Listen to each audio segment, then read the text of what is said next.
Tape 3W suivi d'école au Sénégal. D'accord.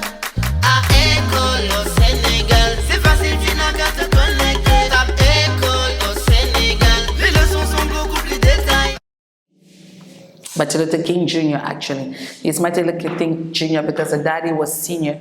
Martin Luther King was born January 15th, 1927 in Atlanta. He was born in Atlanta, Georgia, Atlanta actually. And he was a pastor, okay? He was a pastor says simply a pastor.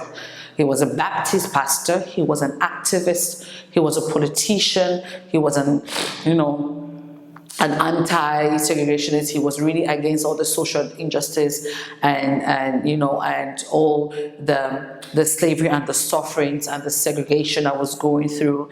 And so he was a pacifist at the same time. He did not want war, he did not want the fight, but he was a strong voice about unity. He did not want,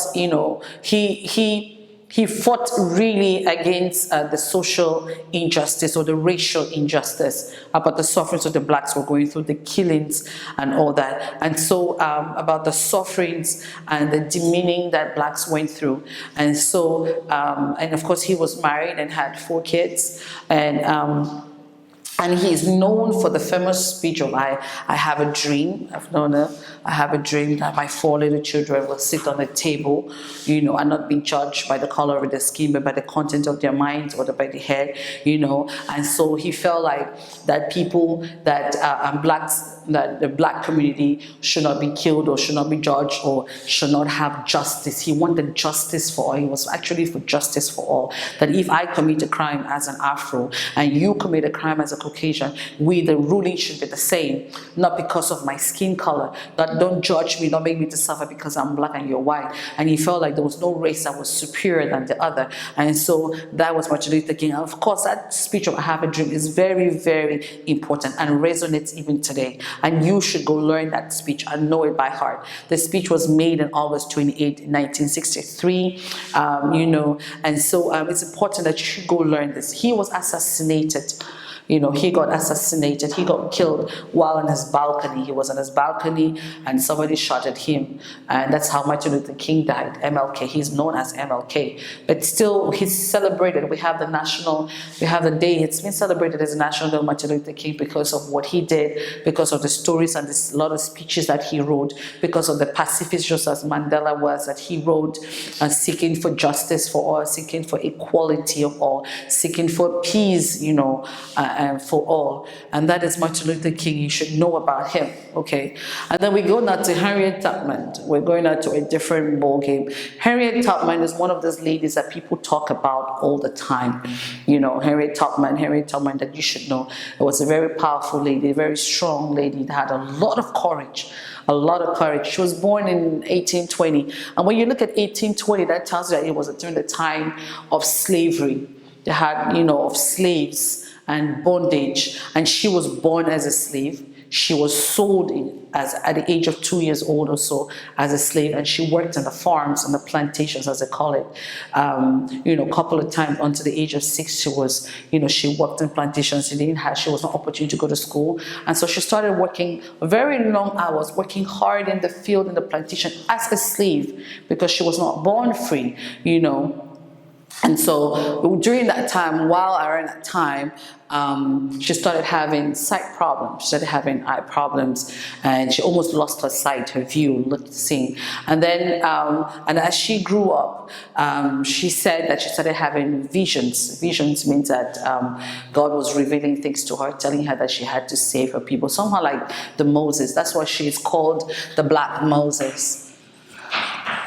If you know the biblical story of Moses, how he set the people go and let the people go, the Israelites, God's chosen people, Israelites. It's almost like she's called the Black Moses. Why? Because she said she had an epiphany, she had a vision, and God gave her a revelation, telling her to help her people. And so while at the plantation, she got married Okay, and so she got married. But is so funny about it is that she got married as a slave, but got married to a free slave. So the husband was a free slave, because to be free, it meant either you paid a certain amount of money, or your master let you go, and then they gave you a certificate that you were a free slave. But she wasn't free in particular, and so she was married to a free slave, being a slave. And so one of those days, what she's known for, and she is known for her courage, like I said, and that she is the one who liberated a lot of the slaves back in the day in the plantation. She found out one of the nights, she discovered a path, a hidden path, and so she dug through and went through underground, through the railways, the ferraille, went underground through plantations until, found herself being free. So she escaped slavery out of the plantations. And so when she went and then she escaped, she returned back in that route, went, collected more slaves, went and collected a lot of slaves and released them and took them out and went and kept them in a safe place. And then went back again. She did that the second time. I met that the husband had gotten married and brought in a second wife. And so she left the husband, went, collected her siblings, collected more slaves and released them, and went the third time and collected again more slaves. So she alone, as a woman, can you imagine having that sense? She liberated, she saved a lot of thousands of slaves through that route that she created. That's why she is known as a Black Moses, as a hero at the time, because she set a lot of slaves free, a lot of them free, and she was never caught, Harriet Tubman. So she is our Black slave, our Black Moses, I'm sorry. And of course, later on, she became a free slave after slavery was abolished. And then you have Rosa Parks. A lot of people know about Rosa Parks.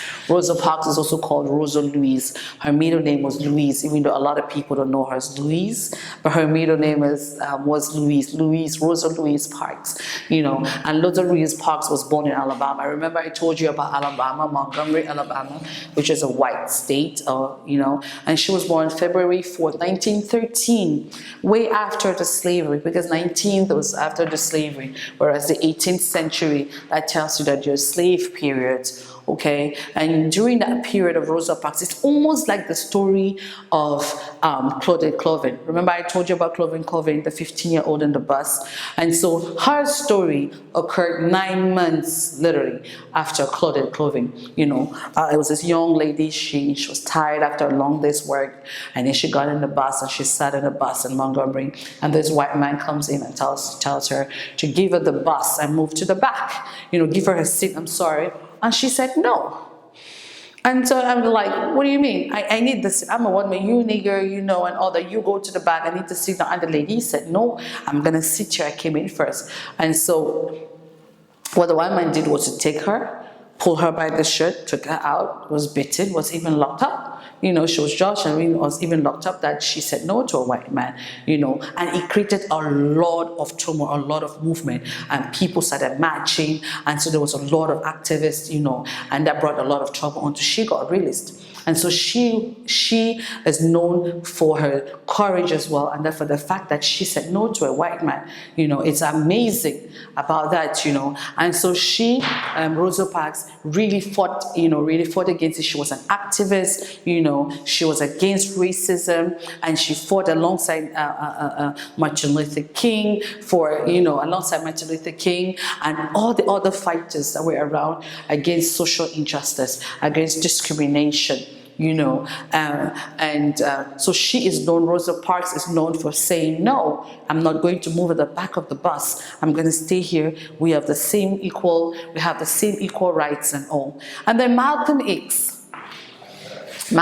I know a lot of people are like, Malcolm X, why are the name Malcolm X? But Malcolm X replaced the name Little. His name was actually Malcolm Little.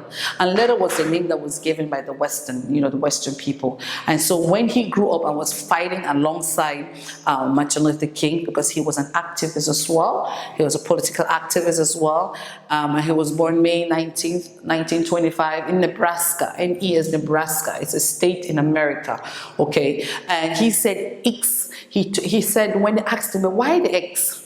Why Malcolm X? Why X, Why did you take out? He said, well, X stands for all the African names. That X represents Khadijatu, represents Mohammed, represents, Kunta Kinte, represents all the African names that you can think of, that he took out the Western name, that he did not need the white man's name of Nelson or Paul or Rogers or whatever. It's, I am an African and I'm proud of it. And so he took out that name and said, well, henceforth I am X, because X represents all the African names that you can think of. I stand by it. I am the Paul, I am the Khadija, I am the Mustafa, I am the Kunta Kinte, I am whatever African name that you think I am, Mazila, whatever African name, that is who I am.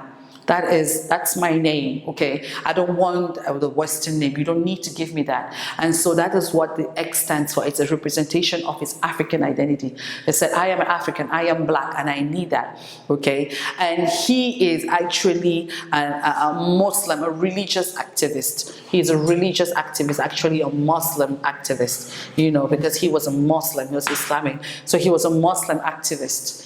Unlike the others that were like Christians, like Martin Luther King and all that. But he is the first, actually one of the first Islamic activists that you can, of course, Muhammad Ali was one of them, but he was really one of the first Islamic or Muslim activists that fought against the American or against the white supremacy, and he too got assassinated, just like Martin Luther King, he too, or just like Steve Biko, he got assassinated, he was shot, and then he was killed. And then you have Booker T. Booker T. I don't know if people have, when you hear the name Book, it tells you about Leaf, that already gives you an idea of what he was. Booker T was born into a family of slaves.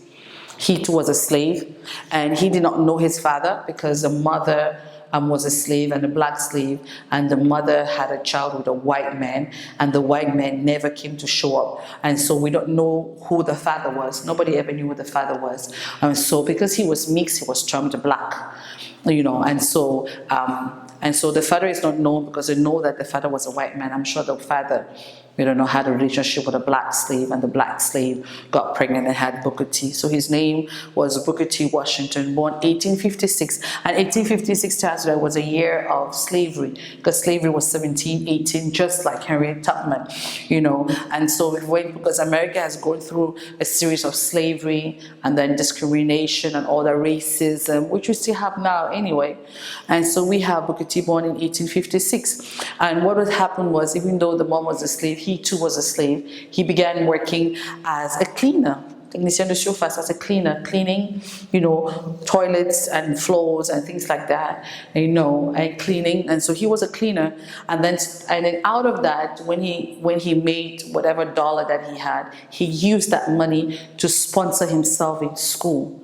And so he started going to school very late. He was learning at night how to read, how to write, until he finished cleaning with the money. He finished school, graduate school, and then later on opened a school in order to form and to train or to teach children of slaves.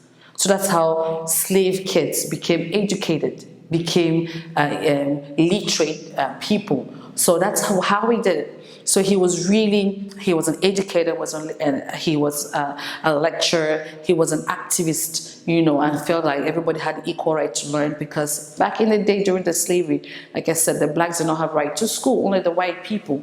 And so he formed them, he trained them. That's why in almost all states in America, you have what they call the Booker T. Washington School. You'll find Booker T. Washington High Schools, you find Booker T. Washington Primary School, you find the Booker T. Washington Streets, because he was a lover of books. He was a lover of books, and he did all by himself, paying from what he was doing, the midnight works and burning the midnight candles and things. He was really a lover of books, and he loved it. And so that is Booker T. Washington, And of course, you have other